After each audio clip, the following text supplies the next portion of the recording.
Subukin man ng panahon, mananatili sa'yo, Panginoon.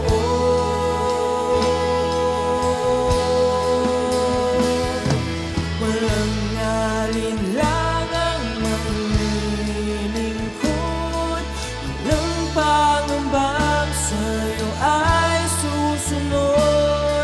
Hindi susuko at hindi ito patuloy lamang sa iyo,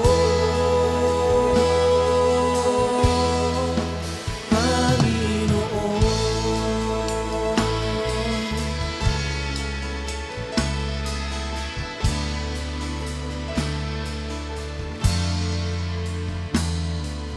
Ikaw ang aking paglilingkuran, kahit saan dalhin. Ikaw ay lagi kung susundin, anuman ang suliranin. Lahat ay aking kakayanin, pagkat ikaw ay kapiling. Subukin man ng panahon, mananatili sa'yo, Panginoon.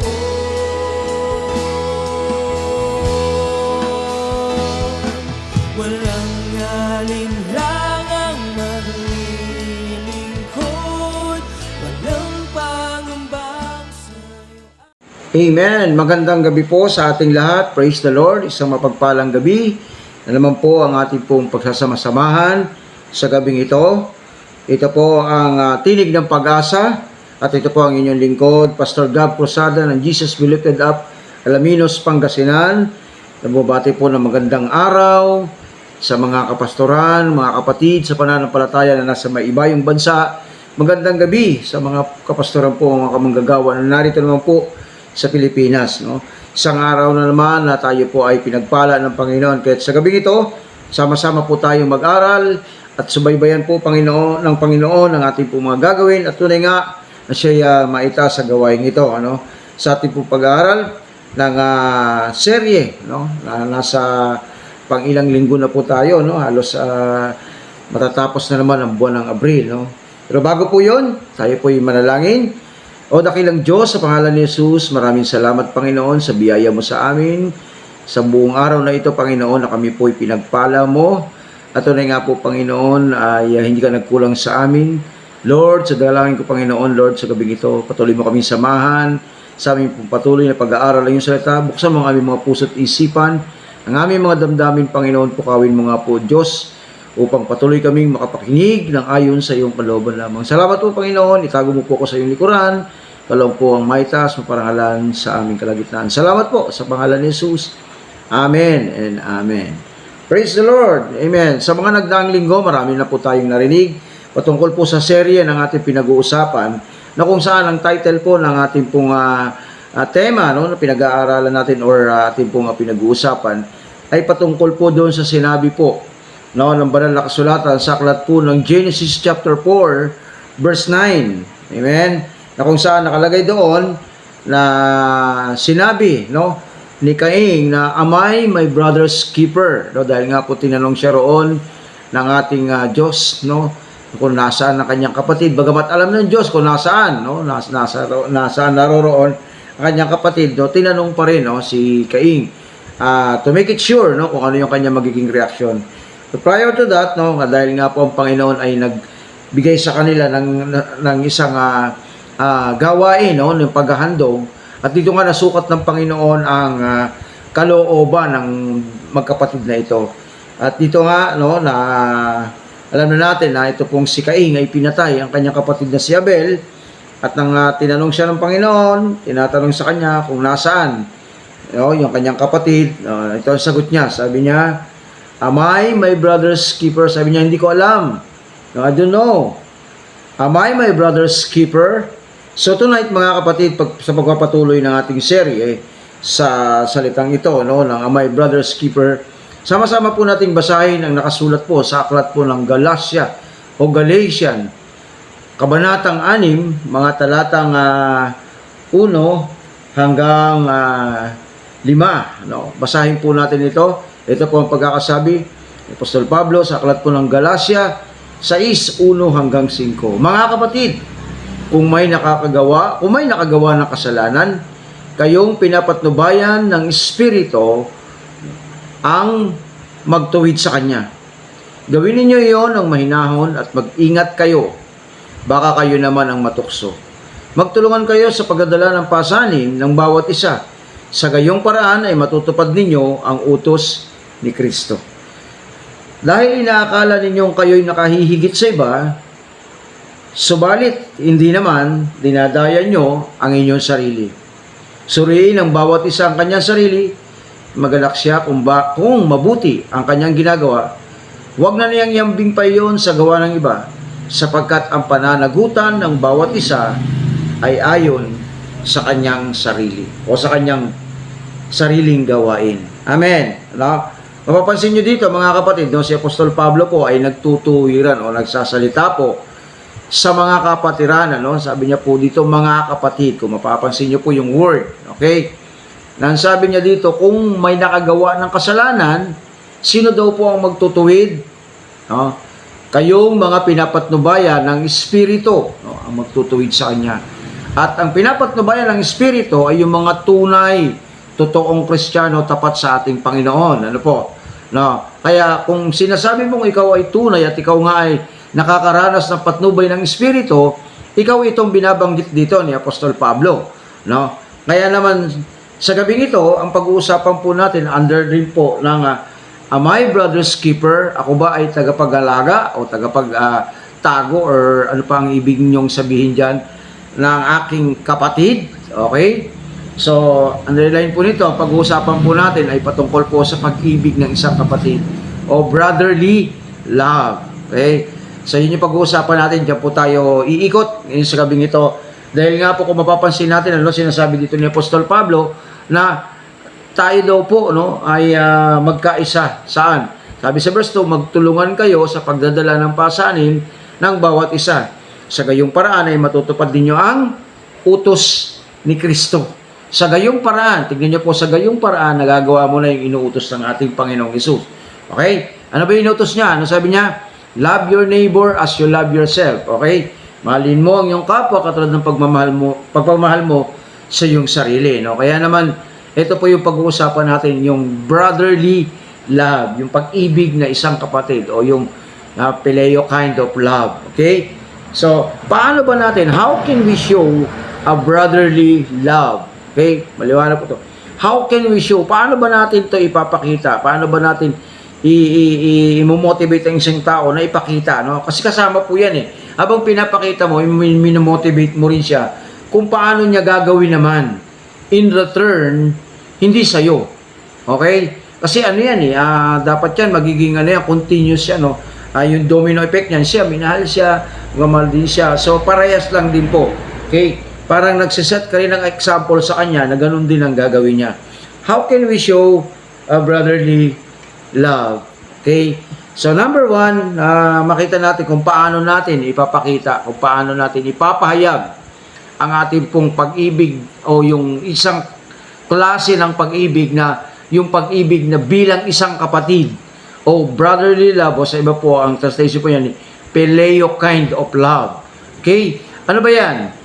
Okay, number 1, mapapansin nyo dito, no, nakalagay po dyan sa verse 1, sabi ni Apostol Pablo, mga kapatid, kung may makagawa ng kasalanan, okay, ito po yung makagawa, okay, ano pa lang siya, present tense pa lang siya, present pa lang, kung may makagawa ng kasalanan, kayong pinapatnubayan, okay, ang magtutuwid sa kanya. Number 1, mga kapatid, yung sinasabi dito ni Apostol Pablo, kayong pinapatnubayan ang magtutuwid sa kanya.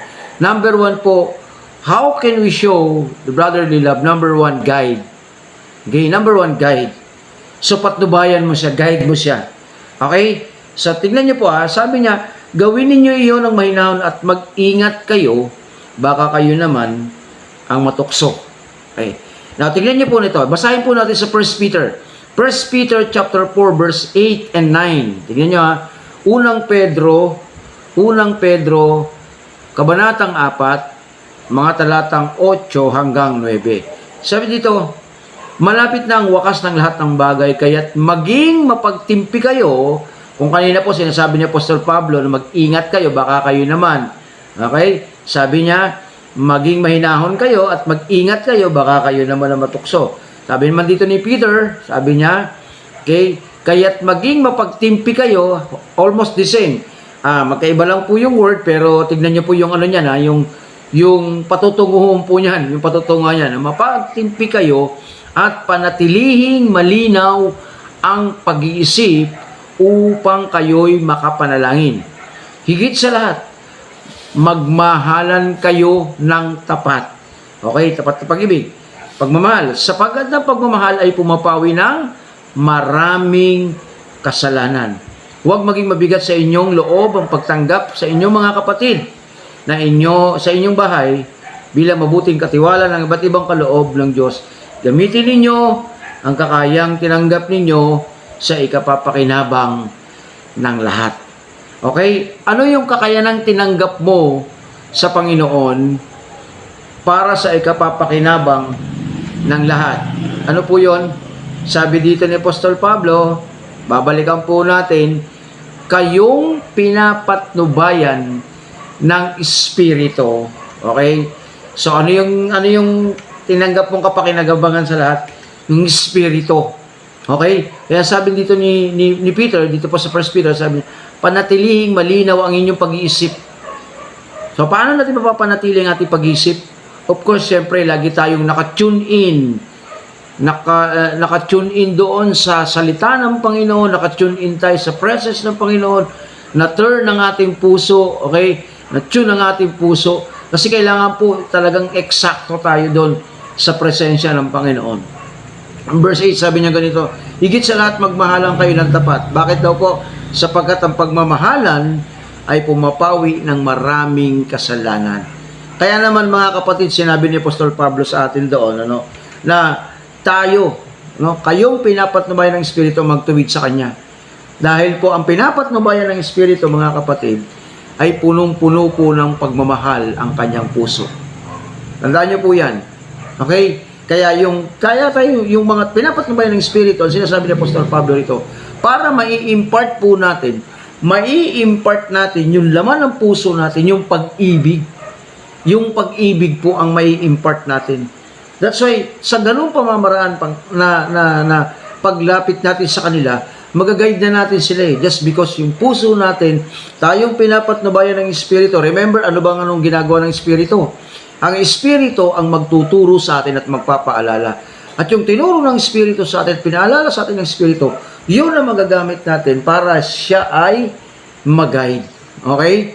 Mapatnubayan. Okay? Huwag maging mabigat sa inyong loob ang pagtanggap sa inyong mga kapatid. Saan daw? Sa inyong bahay o sa inyong tahanan. Bilang mabuting katiwala ng iba't ibang kaloob ng Diyos, gamitin nyo ang kakayang tinanggap ninyo sa ikakapakinabang ng lahat. Gamitin. Okay? Kaya number 1 po, para mapakita natin ang brotherly love dito sa ating po pinag-uusapan sa Galatians chapter 6. Yung verse 1 po, ang sabi doon, kayong pinapatnubayan, guide. Patnubayan natin, guide them. Diba? Parang nakikita natin sa TV, parental guidance. Ganyan po yan. Ikaw mismo, ikaw papatnubayan mo siya. Tutulungan mo siya. Papatnubayan mo siya para siya mismo, mailayo siya doon sa pagkakasala. And of course, yung spirit na nasa iyo, na nagdala ng pag-ibig, punong-puno ng pag-ibig, yun po yung lalabas. Yun po yung maipapakita mo. Amen? So, number 1, guide. Okay? Number 2, how can we show our brotherly love? O yung, how can we show brotherly love? Kasi yun ang po pinag-usapan natin, yung brotherly love. Now, tignan naman natin yung verse 2 na sinasabi po dito ni Apostol Pablo. Sa verse 2, sabi niya ganoon, magtulungan kayo sa pagdadala ng pasanin ng bawat isa. Sa gayong paraan ay matutupad ninyo ang utos ni Kristo. Okay? Magtulungan kayo sa pagdadala. Okay, number 2, to show brotherly love. Ang binabanggit po dito ng banal na kasulatan, magtulungan or help. Number 1, guide. Pangalawa po, help. Magtulungan kayo sa pagdadala ng pasanin. Hindi mo po papasanin na sarili. Okay? Tutulungan mo lang po. Okay? Kasi ang ano ngayon, parang gusto mo ikaw na lahat eh. Pero hindi po. Tinutulungan mo lang. Dapat po tulungan mo lang siya. Tingnan niyo po, ang sabi po ng Matthew chapter 18 verse 15. Matthew chapter 18 verse 15 sa Tagalog. Sabi ko nun, kung magkasala sa inyo ang kapatid mo, puntahan mo siya at kausapin ang sarinilan. Tungkol sa kanyang kamalian, kapag nakinig siya sa iyo, may babalik mo sa dati ang pagsasamahan ninyong magkapatid. Okay? Ngayon, anong relevant dito doon sa sinasabi ko po sa inyo na magtulungan? Okay? Paano po natin may relay itong verse na ito? Kasi sabi dito ni Matthew, puntahan mo siya at kausapin ng sarilinlan. Alam niyo kung bakit? Dito si Jesus pa nagsasalita nito. Sabi niya, kung magkasala sa iyo ang kapatid mo, puntahan mo siya at kausapin ng sarilinlan tungkol sa kanyang kamalian. Alam niyo mga kapatid, hindi man tuwirang sinabi dito na yung word na tulungan, pero from the time na pinuntahan mo siya at kausapin ng sarilinlan, sasabihin mo sa kanya yung kamalian. Mga kapatid, tinutulungan mo siya na maunawaan kung ano yung mali, kung ano yung nangyari, no? Kasi sabi ganun, kapag nakinig siya sa iyo, may babalik mo sa dati ang pagsasamahan ninyong magkakapatid. Alam niyo po, ako po'y naniniwala, no, na kapag ang isang tao ay kinausap mo lang sarilinlan, wala pong pag-uusap o wala pong gulong pag-uusap na hindi naayos, lalo't magsasarilinlan.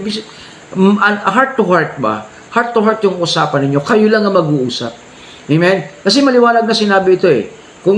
Kasi dapat maunawa natin na kung magkasala sa inyo ang kapatid mo, sa iyo mismo. Marami kasi ngayon nagkasala. Problema niya na yung kasalanan yun. Siya nagkamali, siya lumapit. Hindi po.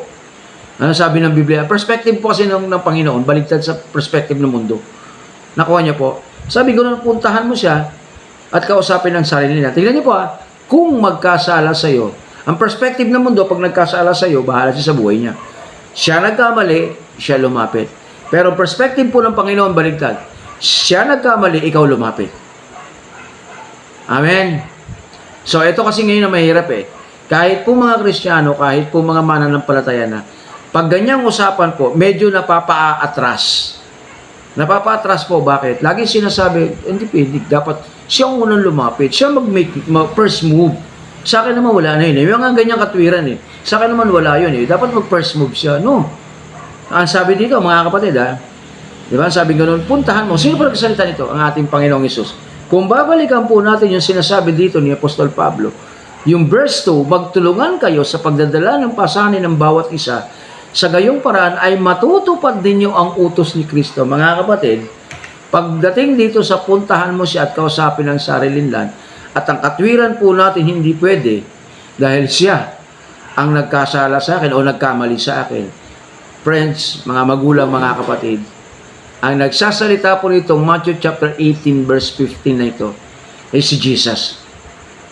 At ito po ay inuutos ng ating Panginoong Hesus.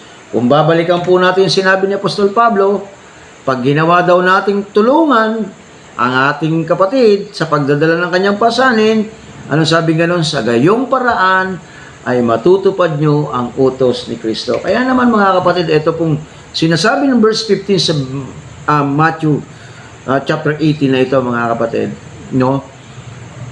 Kapag sabi niya gano'n, kung magkasala sa inyong kapatid, ito po yung puntahan mo siya, matutulungan mo siya rito, yung makarecover. Kasi alam nyo, nagkasala na siya eh. So dapat siyang tulungan, dapat siyang alisin doon sa nagawa niya pagkakamali. At paano niya maunawaan yun? Ikaw mismo magpaliwanag sa kanya, saan ba siya nagkamali, ano ba yung pagkakamali niya? Okay? Ang sabi nga doon, kapag nakinig siya, may babalik mo sa dati ang pagsasamahan ninyo magkapatid. Wala naman pong ano ako po yung naniniwala, sinasabi ko pa nga sa inyo, wala po talagang pag-uusap na sarilinlan na hindi po natapos ng maayos. Yung nag-usap na kayo na sarilinlan tapos nagkagulo pa rin, hindi, bihira, or parang wala pa akong nakitang ganun. Basta po nag-usap ng sarilinlan, ito po, binabanggit ng banal na kasulatan, kausapin mo ng sarilinlan. Ibig sabihin, dalawa lang kayo, or ikaw, dalawa lang kayo, ikaw ang magpa-first move, hindi siya. Hindi porket siyang may mali, siya ang lalapit. Hindi po. Ang inuutusan po dito, mga kapatid, kung babalikan po natin, titignan po natin ito, no? Ito po sinasabi ni Apostol Pablo, sino daw po yun? Kayong pinapatnubayan ng Espiritu. Amen. Kayo, pinapatnubayan ng Espiritu. Ang alin? Ang magpi-first move. Para saan? Para matulungan mo siya. Mag-first move ka para matulungan mo siya kung ikaw ay pinapatnubayan ng Espiritu ng Diyos. Amen. Kung sabi ko, puntahan mo siya at kausapin ng sarilinlan. Hindi mo siya hihintayin na masalubong. Hindi mo siya hihintayin na makita sa kabilang kanto. Kundi, ikaw mismo, alam niyo po itong salita na ito, itong verse 15 na ito.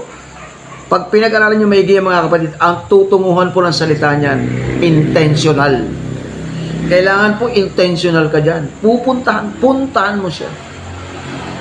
Kailangan mong humakbang kahit na mabigat yung paa mo dahil iniisip mo na siya nagkamali. Okay? So para maipakita mo yung brotherly love, kailangan mo siyang tulungan or help. Okay? Help. Talagang tulungan mo siya. Alam niyo, tayo po nilikha ng Panginoon para gumawa ng mabuti sa kapwa. Tama po. No? Ephesians chapter 2 verse 10. Handaan niyo po yan. Bago pa nilikha ang mundong ito, nakadesign na sa tao ang gumawa ng kabutihan sa kanyang kapwa. Kaya ang pagtulong sa kanyang kapatid para maipakita mo yung brotherly love at pag tinulungan mo siya, ginagawa mo yung perspective ng Panginoon sa iyo na ikaw ay gumagawa ng kabutihan sa kapwa mo, and at the same time, mga kapatid, nagagawa mo yung utos ng ating Panginoon. Babalikan ko po sa inyo, mga kapatid, bago tayo lumayo. Ito pong verse 15 ng chapter 18 na ito, si Jesus po ang nagsasalita nito. Amen? So help. Kailangan po nating tulungan. Hindi po pwede hindi tayo tumulong. At inuulit-ulit ko po, mga kapatid, yan po ay intentional. Lalapitan mo siya, pupuntahan mo siya. Hindi mo siya hahantayin makadikit sa iyo or lumapit sa iyo. Hindi mo siya hahantayin na makasalubong mo siya sa isang daanan, or hindi mo siya hahantayin na dalhin siya sa iyo ng kaibigan mo. You are the one who will make first move or step or forward para magawa ang inuutos ng ating Panginoon. Amen. At tignan niyo po, in Matthew chapter 25 verse 35. Tignan niyo, ito na naman Verse 35, sapagkat ako'y iyong pinakain ng ako'y nagugutom. Sino nagsasalita nito? Si Jesus naman. Sapagkat ako'y inyong pinakain ng ako'y nagugutom. Ako'y inyong pinainom ng ako'y nauuhaw. Ako'y isang dayuhan at inyong pinatuloy. Ako'y walang maisuot at inyong dinaptan. Nagkasakit at inyong dinalaw. Nabilanggo at inyong pinuntahan. Alam niyo, itong salita na ito, mga kapatid, napamangha dito yung mga disciple niya ni Jesus. At tinanong siya, sabing ganun, Guro, kailan po namin ginawa iyon? Di nga ba't hindi namin kayo nakitang nagutom? Hindi naman kayo namin nakitang nauhaw. Kailan po kayo nakulong? Mga ganyan di ba? Kailan kayo nabilanggo? Kailan kayo nawala ng damit? Ano sagot ni Jesus diyan? Gusto ko pong basahin niyo ito, mga kapatid. Alam ko po na sa mga kapastoran, alam ko po nabasa na natin ito. Sa mga manggagawa, basahin niyo po ito. Ang sagot ni Jesus yan. Anong sagot niya dyan? Kung ano ang ginawa niyo sa kapwa niyo, ay siyang ginawa niyo sa akin. Amen. Kapatid, ito po yan Bakit sinabi ni Jesus ito mga ganitong talinghaga? Maliwanag lang po na ganito Sabi niya dito, okay, tulungan mo, para maipakita mo yung pagmamahal mo sa iyong kapatid, tulungan mo siya. At ito pong sinasabi na ito, kailangan bang mangyari ito? Kasi ito po yung sinasabi ng Panginoon. No? Kaya kung ano yung ginagawa mo sa kapwa mo, ginagawa mo sa ating Panginoon. Kung tinutulungan mo yung kapwa mo, tinutulungan mo ang ating Panginoon. Dahil kung tinutulungan mo ang kapwa mo, tinulungan mo rin ang Panginoon. Pag ganyan yan eh, yan yung salita na yan. Kung anong ginawa mo sa kapwa mo, yun ang ginawa mo sa Panginoon. Kung yung kapwa mo inaapi mo, yung brother mo, yung kapatid mo inaapi mo ang Diyos. Kung inaalipusta mo ang yung kapatid, inaalipusta mo ang Diyos. Kung ano yung ginawa mo sa kapwa mo, yun din. Sabi niya gano'n. Napansin niyo po. So, ito po yung dapat natin ginagawa. Tinutulungan po natin. Okay? Kung ano yung ginagawa natin sa ating kapatid, siya rin ginagawa natin sa ating Panginoon. Kaya naman ito maliwanag itong sinasabi ng Panginoon. No? Yung pangalawa, help. Pangatlo po, no, na makita natin dito, kung paano sinasabi ni Apostol Pablo, doon po sa kanya sinulat sa chapter 6 na yan, ano, ng Galatians. No, how can we show our brother love? Number 3, instruct. Okay? Although sa mapapansin po natin doon na wala naman nakasulat na instruct doon sa mga verses na yun. Pero if you read it, pag pinag-aralan mo siya, no, pag pinag-aralan mo siya, makikita mo na may instruction doon eh. Okay? Tingnan nyo ha. Una, sabi help. Pangalawa po, una guide. Pangalawa po help. Ngayon naman po, instruct. Tingnan nyo po, sinulat po sa aklat ng Titus. Titus chapter 1, no? Chapter 2, verse 1 to 10. So, anin ko lang po, para ko preach ko na lang po ito. Sabi ganun, ang ituro mo naman ay ang mga bagay na naayon sa wastong aral. Sabihin mo sa matatandang lalaki na sila ay maging mahinahon, marangal, makapagpigil sa sarili, at maging matatag sa pananampalataya. Pag-ibig at pagtitiis. Sabihin mo sa matatandang babae na sila ay mamuhay na may kabanalan. Huwag maninirang puri, huwag maglalasing, kundi magturo sila ng mabuti. Upang maakay nila ang mga kabataang babae na mahalin ang kanilang mga asawa at mga anak. Ang mga kabataang ito ay kailangan ding turuan na maging mahinahon, malinis ang isipan, masipag sa gawaing bahay, mabait at masunurin. Verse 6, turuan mo rin ang mga kabataang lalaki na maging mapagpigil sa sarili. Sa lahat ng paraan, maging halimbawa ka na mabuting ugali at maging tapat ka at kagalang-galang sa iyong pagtuturo.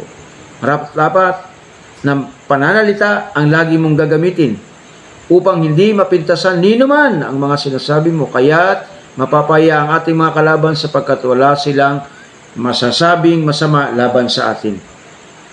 Verse 9, turuan mo ang mga alipin na maging masunurin at kalugod-lugod sa kanilang mga amo. Hindi nila dapat sagot-sagutin ang mga ito. Ni pagnakawan man, dapat silang maging tapat sa lahat ng pagkakataon upang maipakita nila sa lahat nilang nagawa. Okay, mapapansin nyo dito, no? Si Apostol Pablo po, ito po yung time na si Titus po, na kanyang tinuturing na kapatid, na minamahal niya nga ang kapatid ito eh, sabi niya dito eh, no? Inuutusan niya po pumunta ng Creta para ipagpatuloy yung gawain po na hindi natapos ni Apostol Pablo sa Creta. At ang sabi niya dito, pumili ka ng magiging mga tagapanguna sa bawat bayan o bawat parang tribo. Sabi niya dito, at ituro mo naman ang mga bagay na naayon sa wasto. So, diniscuss niya dyan sa chapter 1 yung mga dapat yung category or yung tawag nun, yung pupwede, no, na maging leader. Tapos dito naman sa chapter 2, binanggit niya rito kung ano naman yung mga dapat gawin ni Titus o ni Tito doon po sa mga nasasakupan. Ang sabi niya, ituro mo naman ang mga bagay na naaayon sa wastong aral. Alam niyo mga kapatid, ito pong sinasabi ni Apostol Pablo na ito, patungkol po ito doon sa mga kapatid sa pananampalataya sa loob po ng Creta, sa Crete. Okay? Wala po si Paul dyan eh. Kaya ang pinapupunta niya po si Titus para ipagpatuloy ang kanyang nasimulang gawain doon o yung hindi niya natapos. Okay? Ito yung dapat na makita natin na from the time na atin pong nag-guide and then help natin, natulungan natin yung ating kapatid para maipakita pa natin yung talagang brotherly love, kailangan po tinuturuan pa rin natin sila. ini-instruct pa rin natin sila. Nagbibigay pa rin tayo ng instruction na ito ang gawin mo, ito ang gawin mo, na hindi siya maliligaw or hindi siya mapapahamak sa kanyang gagawin. Okay? Kaya nga po mapapansin nyo dito si Paul, talaga pong ito mo, naka-specify po, very specific po si Paul sa lahat pa, mula sa matandang lalaki, kabataang lalaki, matandang babae, kabataang babae. Very specific po ang kanyang pag-uutos. Ibig sabihin po, sa pagpapakita po ng tunay na pag-ibig sa kapatid, hindi lang po yung mga matatanda, kundi yung mga bata. Pare-parehas po natin itong gagawin, anuman po ang kanilang kalalagayan sa lipunan o sa loob ng church. Okay? Ibig sabihin po, kung tayo man nagsasabi na tayo po ay pinapatnubayan, maging yung outside the church po, tayo pinapatnubayan, turuan po. Turuan natin. Let's instruct them what to do. Lalo na yung mga winiwin natin kay Lord, let's instruct them. Huwag po tayong mahiya, huwag tayong matakot. Kasi pinapatnubayan ka ng Espiritu, kaya huwag kang matakot, huwag kang mahiya sa gagawin mo. That is for the glory of our God. Amen? So, hindi mo dapat to iwinawaglit, no? Una, ginaid mo na siya, no? Ginaid mo na dito. Okay? Dito ka dadaan na ginaid mo siya. Okay? This will be the way na ikaw ay dadaan. So, tinulungan mo naman siya kayo sa bitbiti niya papunta doon sa daanan. Okay? At pangatlo po, kailangan instruct mo siya. Maglakad ka, dire-diretso ha. Parang ganyan yan eh. Okay? Pagdating sa dulo, may kanan dyan, kumanang ka. Parang ganon. So, the same din dito sa sinasabi ni Paul sa mga dapat makita natin sa ating buhay. Amen? So, although ito po ay kay Titus, pero if you notice the word, Paul instructing Titus how to manage the church in Crete o sa Creta, yung iglesia po sa Creta, kung paano niya ipamamahalaan ito. No? Kaya nga po, dito makikita natin that the word that Cain says about, am I a brother's keeper? Hindi lang po kay Cain yan, mga kapatid. Tayo po yan. Tanungin mo yung sarili mo, ako ba yung tagapangalaga ng kapatid ko? At kung mauunawaan mo, mga kapatid, yung mga diniscuss natin sa gabing ito po pinag-uusapan natin, maiisip mo, oo, ikaw ngayon. Ikaw nga'y tagapangalaga ng iyong kapatid. Kaya yung tanong ni Cain na, am I my brother's keeper? Ang sagot po dun, yes, you are. Sa iyo po, kapatid, tayo po, no, tayo, ay meron po tayong pananagutan sa ating kapwa. Kaya naman po, maliwanag na sinabi po doon, kung makita, nagkasala, ikaw na pinapatnubay ng Espiritu, no, ang tatama sa kanya, tapos yung isa naman ay kung magtulungan kayo, no, paano mo siya tutulungan? Sabi doon, kung siya nagkasala, puntahan mo, no, at panghuli po, instruct, no, turuan mo siya. Dito pa ako magtatapos sa isang word na ito, no, ay isang verse na ito. And it's written in 1 John chapter 3 verse 12. Unang Juan 3:12. Okay? Sabi po dito ni John the Beloved, no, sabi niya sa epistle, sabi niya, huwag tayong tumulad kay Cain. Okay, maliwanag na po yung unang salita pa lang. Sabi ko nga, kompleto na yung unang salita eh. Yung unang salita pa lang na yan, the first sentence na yan, sabi ko, huwag kayong tumulad kay Cain. Pero siyempre, para ma-justified naman yung word, para ma-justified po yung sinasabi dito, na huwag kayong tumulad kay Cain, ang sabi doon, siya'y kampo ng diablo. Pinatay niya ang kanyang kapatid. Bakit? Bakit daw? Sapagkat masama ang kanyang mga gawa, ngunit matuwid ang mga gawa ng kanyang kapatid. Alam niyo mga kapatid, kung pag-aaralan niyo maigi ito, maiisip mo, oo nga no, huwag tayo maging katulad ni Cain. Huwag nating hayaan mapahamak ang ating kapatid. Huwag nating hayaan na tayo mismo ay katulad ni Cain, pinatay natin o papatayin natin ng ating kapatid. Not exactly yung kapatid mo talaga in flesh or papatayin mo in flesh, not that. Pero yung spiritual aspect po niyan, yung kanyang, yung confidence po niyan, no? Lahat po yan, magkakaroon po ng manifestation kapag yan po ay napabayaan. Kaya naman tayo po, may pananagutan tayo. Am I my brother's keeper? At sagot ko po ulit dyan, yes, you are your brother's keeper. Kaya naman mga kapatid, iwan ko po ang salitang ito, yung first sentence po na binitawan dito, sa 1 John 3:12, huwag tayong tumulad kay Cain. Tandaan niyo po yan, no? Huwag tayong tumulad kay Cain. Because Cain has an evil spirit. Amen? Yes, tayo po'y manalangin mga kapatid. Hallelujah, Father God in heaven, Lord, thank you, Panginoon o God, for you are our God. Maraming salamat, Panginoon, patuloy mo kaming pinapaalalahanan sa mga bagay na ito. Natunay nga po, Panginoon, Lord, sinagot mo sa gabing ito, that we are our brother's keeper. Thank you, Lord, sapagkat pinagkatiwalaan mo kami. And I know believe, Lord God, na tonight, meron kang binuksan na isipan sa buhay ng bawat isa sa aking mga kapatid na nakatunghay, Lord, sa gawain ito, Panginoon. Salamat po, Panginoon, O God, Lord, kayo po pinagkakatiwala ang lahat ng ito. Ikaw po'y pinupuri namin, Panginoon, pinasasalamatan sa lahat ng ito. Sa pangalan ni Jesus, Amen and Amen. Praise God. No, maraming salamat po mga kapatid. Muli, ito po ang inyong Pastor Gab Cruzada ng Jesus Be Lifted Up, Alaminos, Pangasinan. At kayo po'y aking inaanyayan na tumunghay po sa ating pong mga programa. No? Lalong-lalo na ito pong Tinig ng Pag-asa na inyo pong natutunghayan tuwing araw ng Martes at Huwebes sa ganap na ikapito ng gabi. No?